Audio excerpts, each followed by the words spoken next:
A common objection that Christians often face is you're a Christian, but you wouldn't be a Christian if you weren't born in a Christian home, or the only reason you're a Christian is because you were born, in Canada. If you had been born in a Muslim country or a Hindu country, you'd be a Muslim or you'd be a Hindu. So it's kind of thrown out as the objection as to why you hold the beliefs that you do.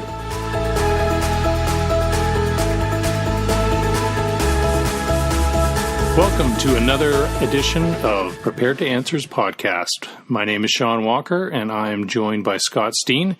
We hope you've been able to check out our other podcasts. You can catch them at preparedtoanswer.org. So we're switching gears this week, and we're actually going to do a Q&A day today. Are you up for that, Scott? Yeah, it sounds good to me. Good. As long as the questions aren't too hard. Okay, good. So we had a question come in over Facebook, and I'll just grab it here, and we'll read it, and we'll get started. So the question goes, hey, so I have a friend that I've been talking to for the past number of months. His current argument is that I have grown up as a Christian and have a biased view, and therefore can't prove that Christianity is true over other religions/beliefs since I don't have enough knowledge of those. Our conversations seem to keep coming back to this topic lately. And this question is, any insight? How do I approach this? How do I answer it? Okay, that's actually a good question. It's a common objection that Christians often face is you're a Christian, but you wouldn't be a Christian if you weren't born in a Christian home, or the only reason you're a Christian is because you were born, in Canada. If you had been born in a Muslim country or a Hindu country, you'd be a Muslim or you'd be a Hindu. So it's kind of thrown out as the objection as to why you hold the beliefs that you do. C.S. Lewis once said this, and I think it's very insightful. He said that before you can show why someone is wrong, you need to show them that he's wrong. And this is hardly ever done anymore. What people tend to do is they tend to disqualify a position or an argument based upon the arguer's reasons for holding that position. So here's some examples that I hear echoed in the public debate, the arguments on social media, etc. Socialists will say capitalists defend capitalism because they're the rich business people who benefit from the capitalist system. Of course they're going to defend capitalism. And on the other side, capitalists often argue against socialism by saying the only reason socialists want to defend socialism is because they want to control everything.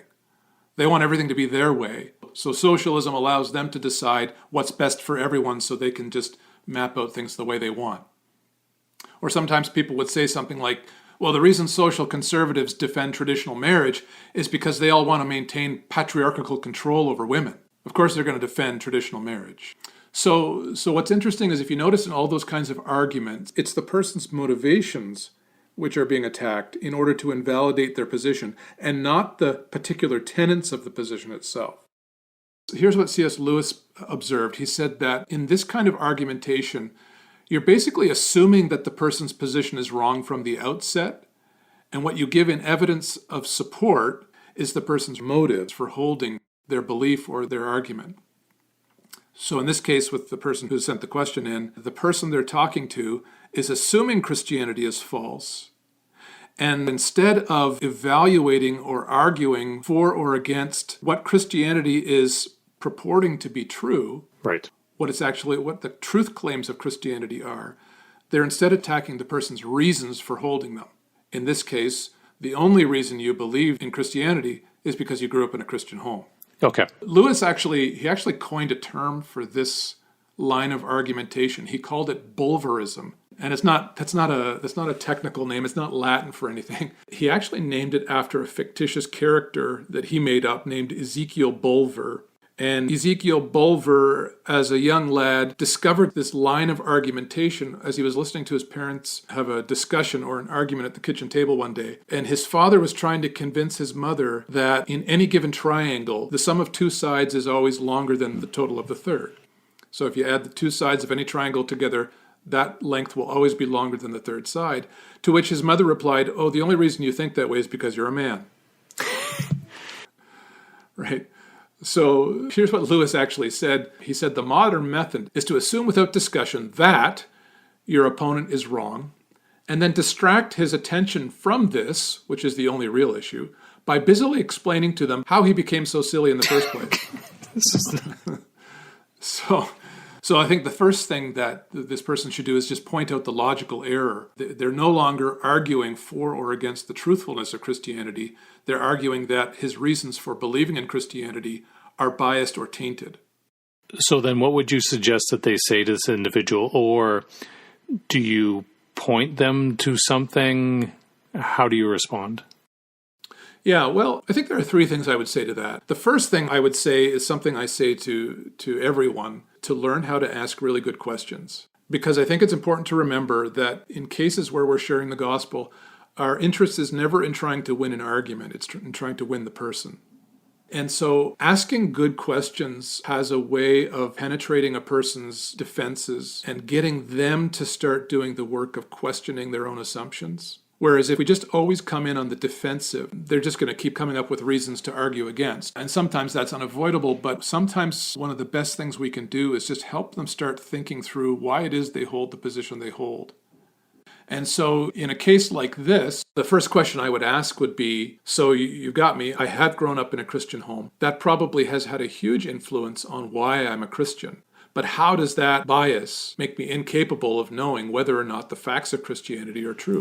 How does that make me incapable of determining whether the facts of Christianity are true or not? What has the one got to do with the other? Which is a question. You throw that question out, then that person now has to think through their reasoning. Well, why would that be the case? Right.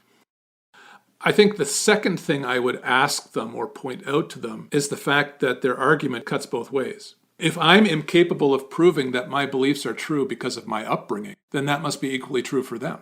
Therefore, what I would say to them, so if it's true that I can't determine if Christianity is true because of the bias of my upbringing, wouldn't it likewise be true that you're not capable of proving that your beliefs are true and that Christianity is false because of the bias of your upbringing? In which case, how can we know anything is true? And that's a topic for another podcast. That's right. Right, sure. That would be a whole other discussion. Probably the third thing I would say, and this would be, and again, I don't want to argue a person into the corner and make them, and browbeat them. What I want to do is I want to ask questions that would keep the conversation going.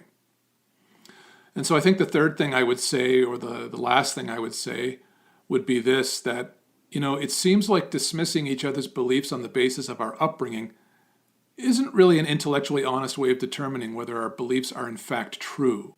Wouldn't it be better to evaluate the truth of our beliefs based on the reasons and evidence that exist for or against their truthfulness? I mean, isn't that how we determine if something is true or false? We apply reason and thinking and evidence and see if there's sufficient warrant or reason to believe something is the truthfulness of something or not. Right. And where could this gentleman then take his friend in terms of a path, I guess, or maybe questions in terms of dissecting the truth of Christianity? Well, I think in this case, once you expose the fallacy of the argument, then what that allows you to do is to return the discussion back to what is the material point, not what the person's motives for believing Christianity are, but whether or not the truth claims of Christianity, whether or not there is sufficiently good reason to believe that they are true. I think what you could do is put a good book in their hand or a resource, and one that I often recommend, actually the series I often recommend to people, which has been around for a while, but it's a very good one, is the Case for series by Lee Strobel. I think it was Case for Christ was first, and then Case for Faith, and then Case for Creator. Because he, as an atheist, his wife came to Christ, and he really set out to debunk Christianity because he was so miffed that his wife became a Christian. And in the process, as an investigative reporter, that was his background, he started doing the research, investigating the evidence in favor of Christianity's truthfulness. And what he thought is that he would find that it was just so full of holes and he could expose the fallacy of Christianity. And in turn, what happened is that he discovered that there's so much evidence in favor of it. Eventually, God used that to break down those barriers of disbelief, and he became a Christian. So those books are very evidence-rich books from philosophy, from science, from history, from theology, from all kinds of scholarly fields, just presenting good evidence for the truthfulness of the Christian message. So that's what I would recommend. Thanks, Scott. Those sound like good resources that we can take advantage of. Just want to circle back to the question that he had sent in, and something that I don't know if we've quite touched on was that his friend had mentioned that because he didn't have a good knowledge of other religions and beliefs, because he had only grown up in a Christian household, then he wouldn't be able to know that Christianity is true. Is that something as Christians we need to, for lack of a better word, avail ourselves of, is other religions and what they believe in?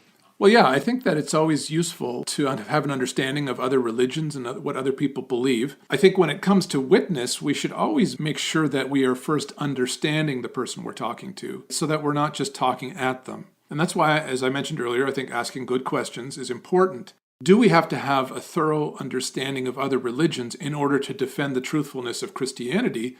Well, I think that circles back to the BullVerism argument. The answer to that would be no.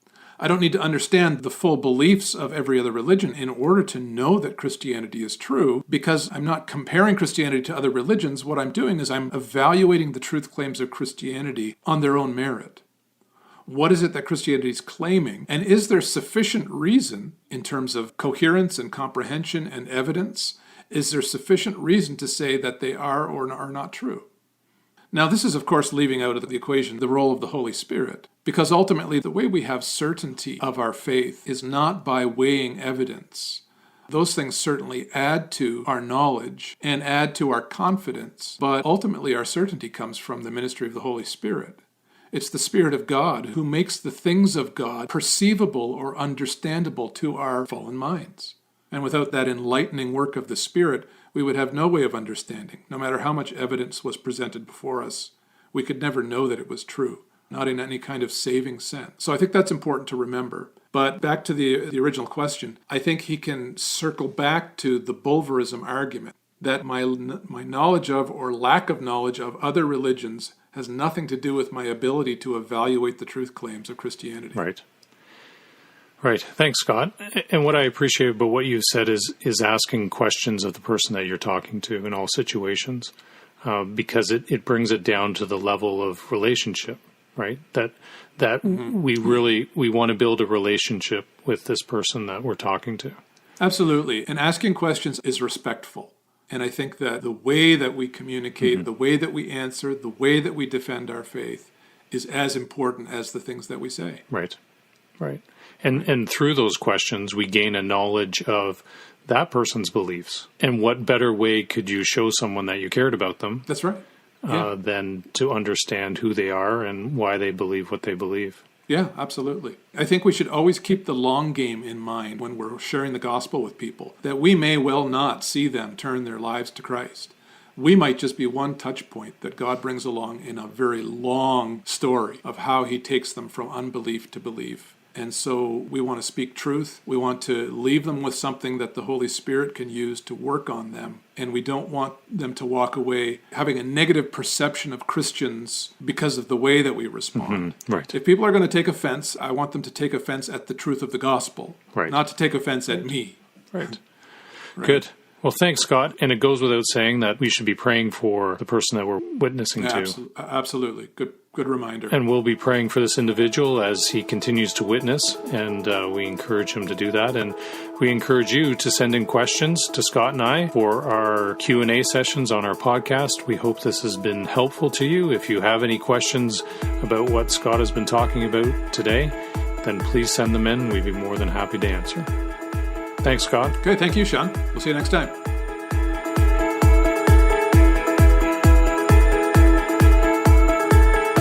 This podcast has been a ministry of Prepared to Answer.